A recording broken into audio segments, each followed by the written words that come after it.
સાગબારા અને ઉમરપાડાનું જે જમીન સંપાદનનો વિવાદ છે દિવસે ને દિવસે હવે તે તેજ થઈ રહ્યો છે। ભારતીય જનતા પાર્ટીના ધારાસભ્ય સાંસદ ત્યારબાદ આમ આદમી પાર્ટીના જે આગેવાનો છે કોંગ્રેસ પણ ત્યાં પહોંચ્યું હતું। હવે આખા જે આંદોલનના પડઘા છે 9મા દિવસે મહારાષ્ટ્ર સુધી પહોંચ્યા છે। મહારાષ્ટ્રના એક ધારાસભ્ય આવ્યા હતા અને તેમણે જે કહ્યું છે તેના વિશે જ વાત કરવી છે। નમસ્કાર, ગુજરાત BS9 TV ન્યૂઝમાં આપની સાથે હું છું ભગવતી વિશાવડિયા। છેલ્લા કેટલાય સમયથી જે આદિવાસીઓ છે સાગબારા અને ઉમરપાડાનો જે આખો જમીન સંપાદનનો વિવાદ છે તે રાજકીય રીતે પણ હવે તેમાં દિવસે ને દિવસે વધારે અપડેટ સામે આવી રહી છે। પક્ષો છે પણ મેદાને છે। પહેલા આપણે જોયું કે ભારતીય જનતા પાર્ટીના સાંસદ અને ધારાસભ્ય બંને મેદાને આવ્યા હતા। મુખ્યમંત્રી સાથે મનસુખ વસાવાએ મુલાકાત કરી હતી। ત્યારબાદ આમ આદમી પાર્ટીના ચૈતર વસાવા જેલવાસ ભોગવી રહ્યા છે એટલા માટે તેમના પત્ની આવ્યા હતા। સાથે નિરંજન વસાવા છે તેમણે પણ આંદોલન પર બેઠેલા ખેડૂતોની મુલાકાત લીધી હતી। કોંગ્રેસના દિગ્ગજ નેતાઓ છે તુષાર ચૌધરી એ બધા જ પહોંચ્યા હતા। પરંતુ હવે આખી ઘટનામાં નવો વળાંક આવ્યો છે। મહારાષ્ટ્ર સુધી આંદોલનના પડઘા પડ્યા છે। મહારાષ્ટ્રના ધારાસભ્ય છે આમશ્યા પાડવી ત્યાં પહોંચ્યા હતા અને તેમણે છે ખેડૂતોને સમર્થન આપ્યું છે। ખાસ કરીને મહારાષ્ટ્રના નંદુરબાર જિલ્લાના અક્કલકુવાના જે ધારાસભ્ય છે તે પહોંચ્યા હતા, ખેડૂત સાથે મુલાકાત કરી હતી, બેઠક કરી હતી અને બેઠક બાદ તેમણે ખેડૂતોને સમર્થન આપ્યું છે। અને આપણે એ પણ જોયું હતું કે જે લીલાબેન વસાવા છે તેમણે પણ નિવેદન આપ્યું હતું। સૌથી પહેલા જે મહારાષ્ટ્રના ધારાસભ્ય છે તે આવ્યા હતા, કેવા દ્રશ્યો સામે આવ્યા છે, શું નિવેદન આપ્યું છે તેના પર નજર કરીએ। અને ગઈકાલે અને પરમ દિવસે જે આખી ઘટનાઓ બની છે લીલાબેન વસાવાનું પણ નિવેદન આવ્યું છે। તેમણે મનસુખ વસાવા પર આકરા પ્રહારો પણ કર્યા છે, તેના પર પણ નજર કરીએ। ગઈકાલે જે ઉમરપાડા ખાતે ઉમરપાડાના ખેડૂતો દ્વારા આવેદનપત્ર આપવામાં આવ્યું હતું અને તેમાં જણાવ્યું હતું કે સાગબારાના ખેડૂતો અમારી જગ્યા પર કબજો કરે છે કે અમારી જગ્યા પર દબાણ કરે છે, તો તે મુદ્દે આપ શું કહેશો? મારે એ જે મુદ્દો છે એ લોકોનો એ મુદ્દે એ કહેવાનું છે કે આ લોકોએ જે આવેદનપત્રક આપ્યું છે અમારા વિરુદ્ધમાં, તો ચંદનબેન જે છે આપણા ખોટારામપુરાના સરપંચ, એણે એવી રીતે નિવેદન આપે છે કે આ જે અમારી જમીન છે એ જમીન સાગબારાવાળાએ જે કબજો કરવાની કોશિશ કરી છે અને માંગણી કરીને બેઠા છે, તો અમે એ જમીન 1 ફૂટ પણ અમે આપવાના નથી।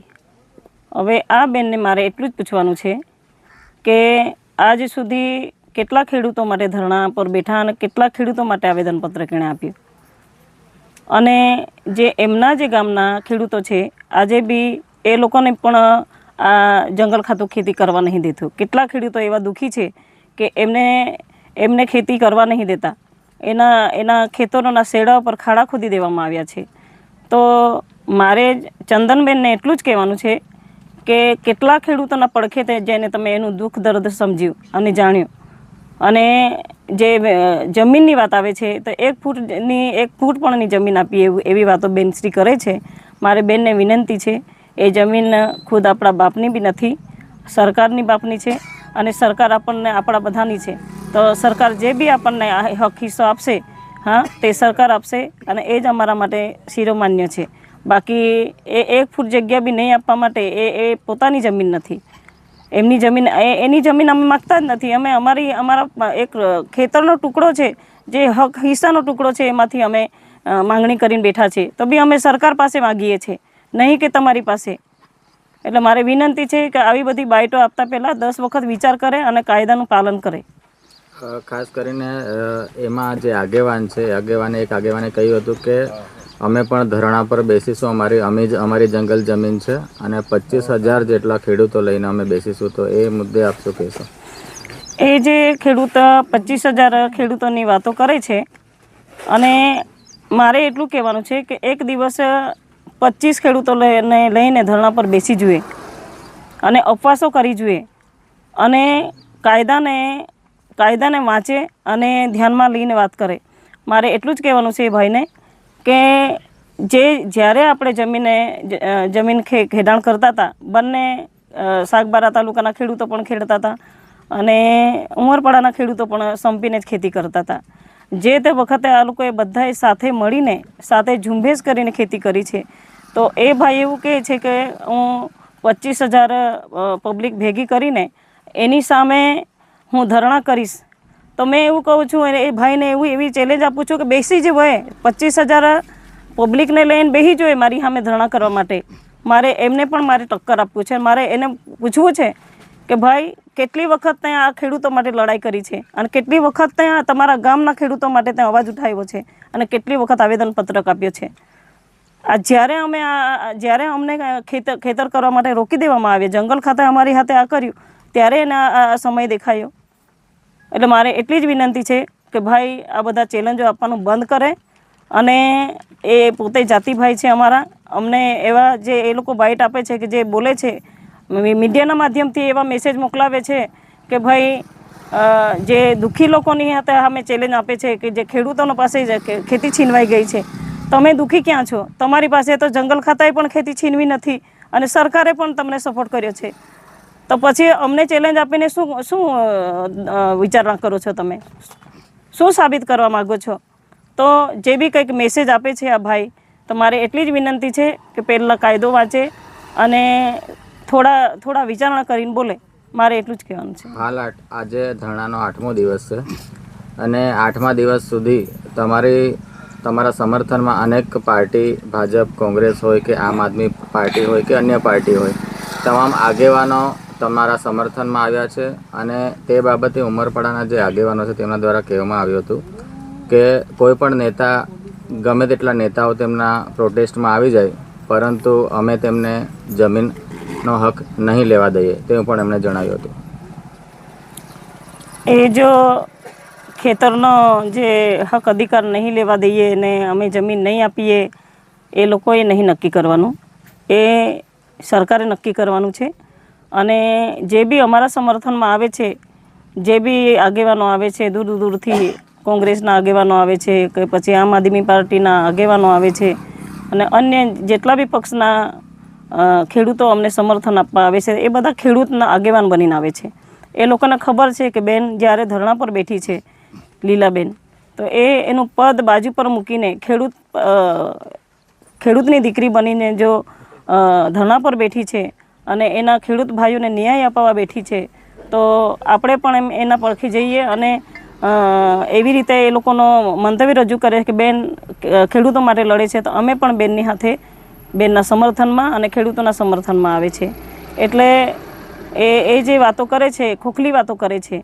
મારે જે બી આ નિવેદન આપે છે એ ભાઈને એટલું જ કહેવાનું છે કે આ જે જન આંદોલનની વાતો કરે છે કે ભાઈ અમે આટલા 25,000ની ધરણા કરીશું અને આટલી પબ્લિકને લાવીને મૂકી દઈશું, અમને 25,000 બી નહીં જોઈતા અને અમારે કોઈ એ નહીં જોઈતો. અમને જે બી દિલથી અમારા તમામ આગેવાનોને જો અમને સમર્થન આપે છે, તે એમને બી એવું લાગ્યું હશે કે એ સત્યના માર્ગે ચાલી રહેલા છે અને અપવાસ જો ચાલુ કર્યા છે એ સત્યના માર્ગે ચાલી રહેલા છે અને સત્ય કોઈ દિવસ પરાજિત નથી.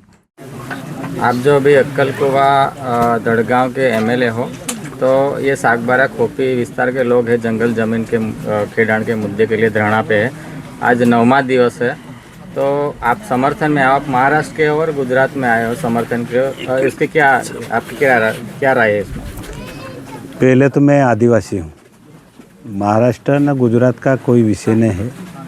यहाँ जो लोग बैठे हैं वो मेरे आदिवासी समाज के हैं और इसके लिए मेरे को लगा कि जो समाज पे अन्याय होता है, ये आज इतने सालों से ज़मीन करते, 2002 से इनके ताबे में ज़मीन है.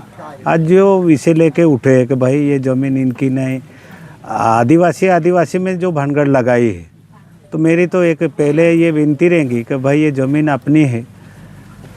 पूरे जो गुजरात, महाराष्ट्र, जो पहले तो महाराष्ट्र था, आज तुम लोगों ने विचारा मेरे को कि भाई ये गुजरात में है, पहले महाराष्ट्र था और मैं महाराष्ट्र बाउंड्री पे विधानसभा में चुन के आया हूँ. इसके लिए मेरे को लगा कि भाई जो ज़मीन है वो मेरा समाज आज कर रहा है, तो उनको वो ज़मीन का हक मिलने होना, इसके लिए मैं समर्थन में आया हूँ.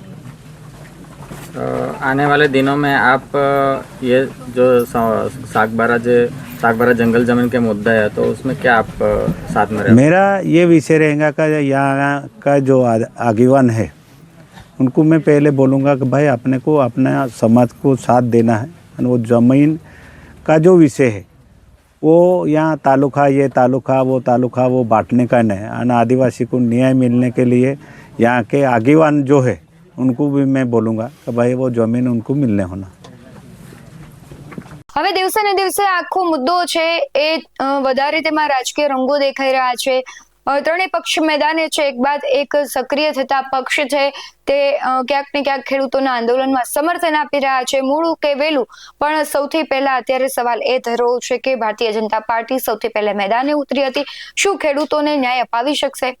જે પ્રમાણે એવા પણ આક્ષેપ થઈ રહ્યા છે કે અત્યાર સુધી ખેડાણ થતું હતું તો કેમ પ્રશ્ન નહોતો થતો ને અચાનકથી આ આખો મામલો સામે આવ્યો અને કાર્યવાહી કેમ થવા લાગી છે. તો બીજી તરફ કોંગ્રેસ અને આમ આદમી પાર્ટી પણ મેદાને છે, પરંતુ આદિવાસીઓને ક્યાંક ચૈતર વસાવાની ખોટ દેખાઈ રહી છે. જો ચૈતર વસાવા હોત તો આક્રમકતા સાથે લડત અને આટલા દિવસ કદાચ આંદોલન લાંબુ પણ ન ખેંચવાત, એવી પણ વાતો થઈ રહી છે. પરંતુ આ બધાની વચ્ચે હવે સવાલ એ થઈ રહ્યો છે કે શું સરકાર છે ખેડૂતોનો જે આ પ્રશ્ન છે, આદિવાસીઓનો જે પ્રશ્ન છે તેનું નિવારણ લાવશે કે પછી આ આંદોલન હજુ વધુ ચાલશે? કારણ કે ગુજરાતમાં અત્યારે પરિસ્થિતિ એવી થઈ રહી છે કે ખેડૂતો હોય, વંચિતો હોય, વિદ્યાર્થીઓ, દરેક વ્યક્તિ છે આંદોલન કરી રહ્યા છે.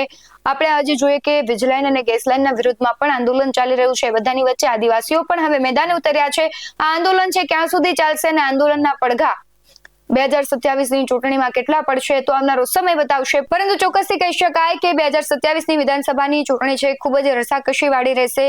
મુખ્ય મુદ્દાઓ તો આમ તો દર વખતે ખેડૂતો રહેતા હોય છે, પરંતુ આ વખતે યુવાનો પણ રેખાશે. અને જે આ વખતે અત્યારે જે પરિસ્થિતિનું નિર્માણ થયું છે પર જો ડેમેજ કંટ્રોલ થાય છે તો ઠીક છે, બાકી અત્યારે જે ગુજરાતીઓ છે, કોઈ પણ વ્યક્તિ હોય જેને પ્રશ્ન છે એના પ્રશ્નનું નિરાકરણ નથી લાવતું તો એ પછી પરિવર્તનનો પવન ફૂંકશે એવું પણ દેખાઈ રહ્યું છે. પરંતુ આ મુદ્દાની જો વાત કરીએ તો આંદોલનનું નિવારણ ક્યારે આવે છે એ આવનારો સમય બતાવશે. તમારું શું માનવું છે કમેન્ટમાં જરૂરથી જણાવજો. બાકી આવા જ વધુ અહેવાલો સાથે ફરી મળતા રહીશું. તમે અમારી યુટ્યુબ ચેનલને સબસ્ક્રાઇબ કરવાનું અને ફેસબુક અને ઇન્સ્ટાગ્રામ પર ફોલો કરવાનું ભૂલશો નહીં. બાકી અવનવી અપડેટ્સ મેળવવા માટે આપ જોતા રહો BS9 ટીવી ન્યૂઝ. નમસ્કાર.